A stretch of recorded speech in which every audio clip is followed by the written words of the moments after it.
से आपको यूज करना पड़ता है। ऑपरेटर अगर नहीं है तो आपने खुद ऐसे वो नहीं करनी है कि हाँ अब तो 10 दिन हो गए मेरे को, 20 दिन हो गए, मैं सीख गया हूँ, मैं भी चला सकता हूँ, ऐसा नहीं करना। नेक्स्ट, तो लोको ट्रेन ट्रैफिक, लोको साइन सिग्नल्स जो है उसको यूज करना है। स्टॉप, इसके लिए जैसे क्या जब आप टनल में जाओगे ना तो सबको टॉर्च चाहिए, सबको टॉर्च चाहिए। तो टॉर्च के भी साइंस होते हैं। टॉर्च क्या करेगा, हॉरिजॉन्टली अगर आप उसको पुश कर रहे हो, स्टॉप करना है आपको, मूव करना है, तो सबके सिग्नल होंगे, वो आपको सिग्नल देंगे कैसे कैसे आपको सिग्नल करना है, ऐसे करना है या स्टॉप करना है या ऑन ऑफ करना है, सबके सिग्नल है। तो आपकी ट्रेनिंग होगी, भाई ये ट्रेनिंग देंगे तो आपको इस तरीके से रेड करना है, ये बोलेंगे तो इस तरीके से करना है। नेक्स्ट, तो लोको ट्रेन ट्रैफिक वही है। शंटिंग है, शंटिंग जो है वो आपके ऑपरेशन ऐसा ही होना चाहिए, जो आपका कॉम्पिटेंट आदमी है, ऑथराइज आदमी है, वही आपको करेगा। और जो विजुअल साइंस है शंटिंग के लिए वो आपको देखने, जैसे इसमें भी ऐसे ही साइन होते हैं। जैसे आपका लिफ्टिंग में आप क्या करते हो, हाफ एरिया 2 ही करते हैं ना हम लोग, लेकिन लिफ्टिंग में बहुत सारी टेक्निक होती है, एक ही चीज़ नहीं होती है। तो लिफ्टिंग का जब करेंगे हम लोग तो उसको भी देखेंगे भाई कौन कौन से साइन किस किस में काम आते हैं। सेम इसी तरीके से इसमें कुछ रूल्स हैं, शंटिंग करोगे तो कैसे करोगे, उस रूल को फॉलो करना है। नेक्स्ट, हाँ, रूल्स रेगुलेशन मैंडेट के इस तरीके का आपको दिखाई देगा। वो एक बार में 22 आदमी आप लेके जा सकते हो। जब आप अंदर जाओगे, अगर चलने की कंडीशन में आओगे, डोर आपको बंद करना है, बंद करके आप जा सकते हो। और कभी भी अपने हाथ को बाहर नहीं निकालना है। हमेशा जब बैठे रहते हो, जब वो रुके तभी आपको चढ़ना है, और जब वो रुके तभी आपको उतरना है, चलती हुई निकलना है। नेक्स्ट, उसके बाद में रेलवे ट्रैक का, कोई भी जो ट्रैक है वो उसके ऊपर चलने की आपको वो नहीं, जब तक कि आपके पास वैलिड ट्रैक का परमिट ना हो। क्योंकि अगर आप वैलिड ट्रैक परमिट कौन लेगा, जो आपको मेंटेनेंस करेगा, रिपेयर करेगा, डील होगा, उसको ठीक करेगा, वहाँ के लिए आपको चाहिए। उसके लिए भी आपको एक ऐसा असिस्टेंट चाहिए कि जो देखता रहे कि यहाँ कोई ऐसा आदमी तो नहीं 50-40 मीटर पे अगर लोको आ रहे उसको स्टॉप करवा दे। या कई बार जब लोको जब अंदर जब काम करते हैं तो लोगों के अलावा कुछ छोटी मशीनरी बना लेते हैं, 4 चक्के वाले, देखा है ट्रैक के ऊपर, देखा है जब रेलवे वाले अधिकारी आते हैं तो 2 आदमी ऐसे भाग भाग के ट्रैक के ऊपर भागते हो और पीछे से धक्का मारते हैं, पकड़ जाते हैं।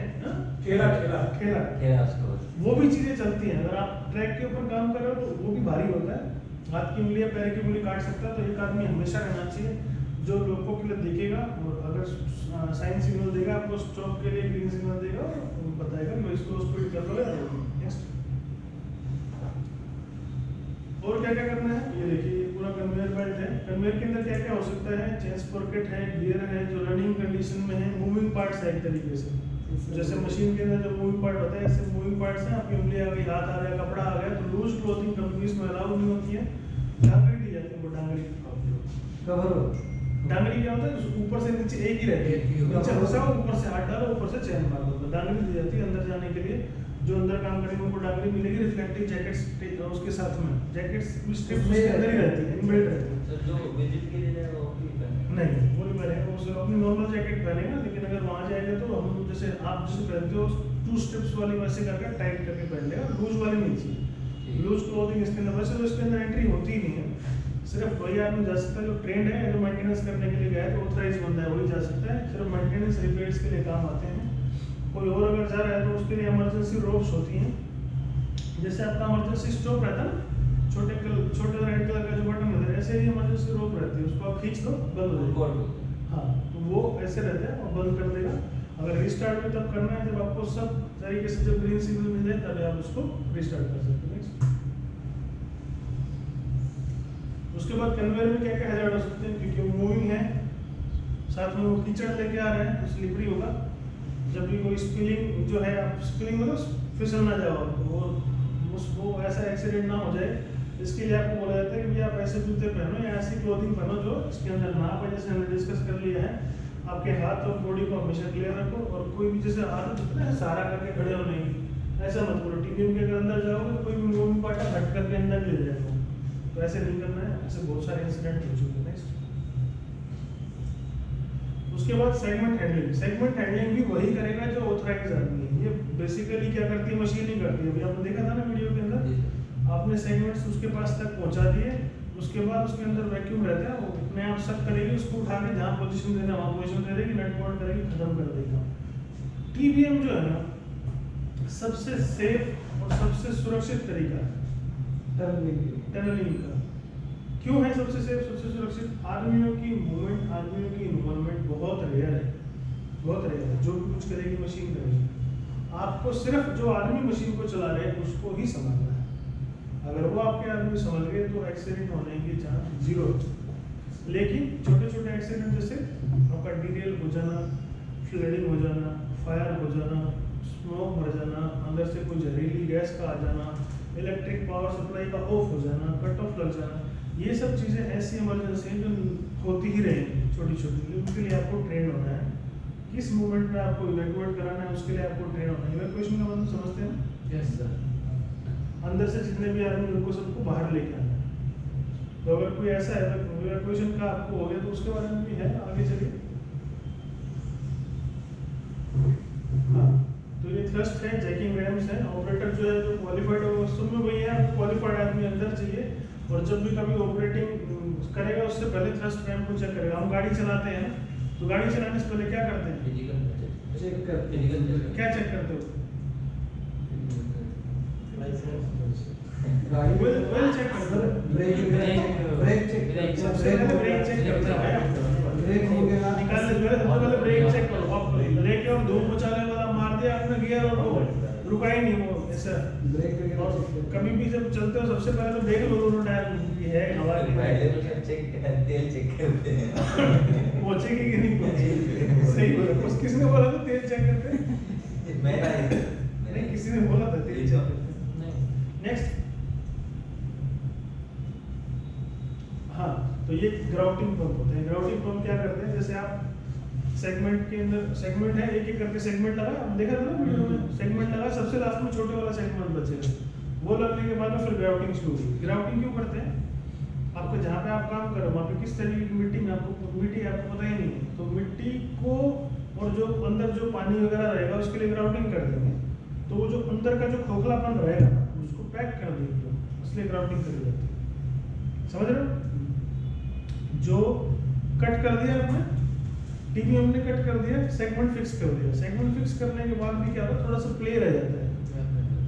जो गैप रहता है उस गैप को कवर करने के लिए ग्राउटिंग करते हैं, जिससे कि अंदर का पानी बाहर ना आए और बाहर का पानी अंदर ना जाए, कोई भी लीकेज ना हो किसी भी प्रकार की। क्योंकि अगर एक बारी टनल के अंदर पानी आना शुरू हो गया तो आप घोड़े खोल लेना, पानी बंद नहीं होगा। उसका फिर आपने अल्टरनेट ऑप्शन निकालना पड़ेगा, उसके साथ पाइप लगा के आपको ड्रेन में ही छोड़ना पड़ेगा, बंद ही नहीं होगा, क्योंकि वो ग्राउंडेड वाटर है। जो ग्राउंड वाटर है उसका कोई सोर्स नहीं होगा, कहाँ से आ रहा पता ही नहीं आ रहा, कहाँ से। ऐसे ऐसे बहुत सारे ऑप्शन होते हैं। जब हम लोग जब काम करते हैं, शाफ्ट बनाते हैं ना, शाफ्ट जब बना रहे हैं तो क्या हुआ, सब जगह तो पानी है ना, 1 मिनट में आप गड्ढा खोदो, यहाँ तो पूरा तापी रिवर है, जैसे ही गड्ढा खोदो पानी निकलना शुरू हो जाएगा। अब वो क्या हो रहा है, आपको उतना नीचे जाना है, 30 मीटर 40 मीटर पर, तो आपने डीवल करा है ना अभी, कितना केज है आपका, कितना लेंथ है केज की? 35-36 मीटर तक आपको जाना है, तो कितना पानी होगा, वो पानी पूरा का पूरा पंप आउट करके निकालना पड़ेगा, जब तक अपना काम चलेगा। समझ रहे हो? ऐसे मतलब बड़े बड़े मोटर लगेंगे, बड़े बड़े डिवाटरिंग पंप लगेंगे, जो पूरा का पूरा पानी सक करके बाहर फेंकेंगे। इस केस में क्या होगा, आसपास का जो सराउंडिंग एरिया है, जो वहाँ पर जो लोग रह रहे हैं ना, उनके घरों में पानी जो अगर बोरवेल लगा रखे तो वो पानी चला जाएगा, उनका जो लेवल रहेगा बोरवेल का वो नीचे होता चला जाएगा, क्योंकि उस लेवल में तो हम पूरा पानी निकाल चुके हैं, तो वो प्रॉब्लम करेगा। ये प्रॉब्लम अपने को आती है। नेक्स्ट, हाँ, ये होस्ट है, ये पूरा का पूरा अपने आप ही काम करेगा, अपने आप उसको, ये पूरा का पूरा चैम्बर जो रखा है वो फिट करेगा, उसको उठाएगा, जहाँ पे आपको जगह है वहाँ पे अपना ले जाएगा। पूरा का पूरा काम मशीन से ऑपरेट होना है, आपको कुछ नहीं करना है, मशीन ही करेगी सब कुछ। नेक्स्ट, हमें सिर्फ मॉनिटरिंग करनी है, मॉनिटरिंग में नहीं करनी है, हमें सिर्फ सेफ्टी देखनी है। मॉनिटरिंग करने के लिए चाइना से लोगों को बुलाएंगे, ताइवान से लोग आएंगे, टेराटेक जो है ताइवान का कंपनी है, ताइवान से लोग आएंगे, एक एक बंदे की सैलरी 2-2 लाख रुपए, पता लगा अंदर हेमट ठोक रहा है। जो नॉर्मल जो लेबर क्लास का जो आदमी है उसकी सैलरी 3-3, 4-4 लाख रुपए होती है। जो टीवी में चलाता है 25-30 लाख रुपए सैलरी होती है उसकी, जो टीवी में चला रहा है। देखो आप, मतलब टनलिंग बहुत छोटी चीज़ नहीं है, बहुत अच्छा और बहुत रोमांचक, और आगे में इसी में स्कोप है सबसे ज़्यादा। क्यों? फिर तो इसी में जगह बची ही नहीं है, कहीं भी जगह नहीं बची। जहाँ पे रोड थे वहाँ हाईवे बन गए हैं, जहाँ हाईवे थे उसके ऊपर मेट्रो निकल गई, बची कहाँ जगह नीचे। आजा भाई टनलिंग नीचे। करने से सर एक और फायदा है सर, एनवायरनमेंट को हम प्रोटेक्शन देते हैं। एनवायरनमेंट को प्रोटेक्शन में जैसे अगर हम ऊपर लेंगे, मान लो एलिवेटेड लेते हैं तो हमें ट्री काटने पड़ेंगे। अच्छा, अगर हम और जो नीचे करो इतना सारा पानी निकाल रहा हूँ माना तो सर एक तरह पानी से तो सर लॉन्ग टाइम सर इसका एक होगा ना, जो सीमेंट वगैरह बन रहा है ये कितना दिन तक मतलब जनरली 30 साल तक रहता है, उसके बाद फिर आपको डिस्चार्ज करनी पड़ती है। 30 बट साल? लेकिन जब इंडियन गवर्नमेंट तो 100 साल तक की वारंटी देती है कि 100 साल तक कर सकते हैं, लेकिन 100 साल कोई चीज चलती नहीं, घर ही नहीं चलता 100 साल तक। ये एक आश्चर्य की विचार है। नेक्स्ट, सर तो 30 साल के बाद वो मतलब फिर टनल तेरे को बुलाएंगे दोबारा तो इंस्पेक्शन करेंगे, इंस्पेक्शन करने का बताएं कि हाँ चल सकते हैं। तो ये इमरजेंसी है, ये इमरजेंसी हो सकती है। अच्छा है, मजाक भी करना चाहिए, नहीं तो सो जाएंगे लोग। तो ये इमरजेंसी हो सकती है, ग्राउंड कोलैप्स हो सकता है। मतलब जैसे आपका सेगमेंट लगा दिया, अभी क्या है, ये तो आपने क्या करा, टनल बना दी, टनल बोरिंग मशीन ने आपकी टनल निकाल दी। अब क्या करना पड़ता है, ये हमने क्या किया था ना, अपलाइन डाउन लाइन, क्या ये दोनों अपलाइन डाउन लाइन है, इनको अंदर से भी कनेक्टिविटी देनी है। क्यों देनी? इन केस ऑफ कोई भी बात है, उसको बोलते हैं क्रॉस पैसेज। क्या बोलते हैं? क्रॉस पैसेज, एक से दूसरे में निकलने का रास्ता, cross passage. Cross passage. Cross passage क्या काम करेगा आपका, अगर इस वाले टनल में आग लग गई तो आपके आदमी को सेफली बाहर निकाल के इस वाले टनल में लगा देगा, बीच में स्मोक चेक डोर होता है, स्मोक को आने से रोक देगा। तो आपका जो आदमी है वो सेफ रहेगा, इधर अपना खड़ा हो सकता है, बैठ सकता है, खाना खा सकता है, निकल सकता है बाहर सेफली। हो सकता है दूसरी ट्रेन आपको आके लेके भी चले जाए। तो ये सब काम करता है। तो ये है क्या, तो आपने रिंग बांध दिए। रिंग बांधने के बाद क्या होता है, जब हम लोग ये बनाएंगे ना क्रॉस पैसेज जब बनाएंगे तो शाफ्ट निकालना पड़ता है, वो जो रिंग है उसको काटना पड़ता है, और जैसे वो रिंग काटते हैं ना तो पानी आना शुरू हो जाता है, और दबा के पानी आता है। कई बार तो इतना पानी आता है पूरी की पूरी टनल भर जाती है, तो उसको फिर पंप आउट करना पड़ता है। तो हमेशा 8-10 आदमी तो आपके पंप आउट करने के लिए लगे ही रहेंगे। 8-10 आदमी हमेशा पंप ऑपरेटर रहेंगे, जो जिनका काम खाली रहेगा 1 घंटे बाद भाई तुम मोटर चला दी, बस इतना काम है, और उनको कुछ नहीं करना, वहीं बैठ के रहना बस। तो भाई पंप चला दियो, पानी भरते ही इतना पानी लेवल आए तो भाई तो चला दियो, तो 10 मिनट में बिल खाली होगा फिर चला, वो काम रहता है। उसके बाद में थोड़ा भाई इमरजेंसी बहुत रहेगी, पीछे जाओ। हाँ, तो ये जब करेंगे तो पानी निकलेगा, हो सकता है इस पानी के साथ साथ में ऊपर की मिट्टी कोलैप्स होकर पूरा एरिया बढ़ जाए। कैसे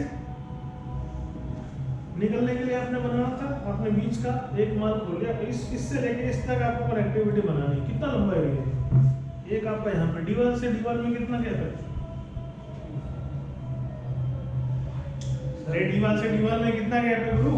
सर 3 और आउट 236 मीटर का ऐसे में सर कितना है, 20-22 मीटर के आसपास में। 6 मीटर की आपकी ये टनल, 6 मीटर की आपकी ये टनल, कितना बच गया बीच में? बचा कितना? 10 से लेके 12 मीटर तक आपको खुदाई करनी है अंदर। कितना? थोड़ा होता है क्या, इससे भी बाहर निकल जाओगे तो ये भी नहीं है 10 मीटर का, इससे भी बाहर निकल, इतने एरिया में आपको खुदाई करके जाना है ना चैलेंज। तो चैलेंज है, तो इतने सारे चैलेंज के अंदर क्या होगा, जब इतना बड़ा एरिया आप नीचे खुदाई करना शुरू करोगे तो ऊपर से पानी के साथ साथ मिट्टी आनी शुरू हो जाएगी, फिर पत्थर आ जाएंगे, फिर पता लगा ऊपर से शिवर आ गया, ऊपर से घर आ गया, फिर नीचे सिलेंडर आ गया, किसी का घर के नीचे की तरफ सिलेंडर मिल गया, फ्रीज आ गया, ऐसा हो जाता है। सर फ्रिज कहाँ आएगा उधर नीचे? कब आएगा बेटा? 35 कब मीटर। आएगा? अरे कुछ भी नहीं होता 35 मीटर भाई। जब एक बारी जब नदी इतनी दूर से जाके समुद्र में मिल जाती है मेरे भाई, तो पानी तो ऐसा सोर्स है, कुछ भी लेके आ सकता है नीचे, पूरी की पूरे घर बढ़ जाते हैं, पूरी की पूरी बिल्डिंग बढ़ जाती है। तो क्या है फ्रिज के ऊपर जी रहे सर वो नहीं हुआ था तो सर पूरे 6 मंजिले होटल गायब हुए थे 2013 पूरे के पूरे 6 बद्रीनाथ के केदारनाथ वाला काम देखा ना, पूरे गाड़ी बैठ गए थे, पानी छोड़ता थोड़ी है भाई, पानी तो छोड़े नहीं। उसके बाद में टेम्परेरी या परमानेंट स्ट्रक्चर जो है वो गिर सकता है, इसके लिए आपको सपोर्ट लगानी पड़ेगी। जैसे आप काटोगे, हमने क्या किया था, बॉक्स पुशिंग की थी, बॉक्स पुशिंग देखा था ना एनिमेशन। तो यहाँ पे जो हमने काटना शुरू किया, एक सेगमेंट निकाल लिया, एक सेगमेंट हो सकता है 3 मीटर का हो, 5 मीटर का हो, या और छोटा हो 1 मीटर का हो, 1 मीटर का पोर्शन आपने निकाल लिया, फिर अपना शाफ्ट जो था उसके अंदर घुसा दिया, उसके बाद पुश करते गए, आगे बढ़ते गए, कटिंग करते रहे, पानी निकलता रहा, उसको साइड में करते रहे, फिर ग्राउंडिंग करके लास्ट में बंद कर दिया। बहुत टाइम लेता है ये चीज़ें। टनल आपकी सीधी निकल जाएगी, जब क्रॉस पैसेज करोगे तो लगने वाली है लंका, बहुत क्रिटिकल काम वही है।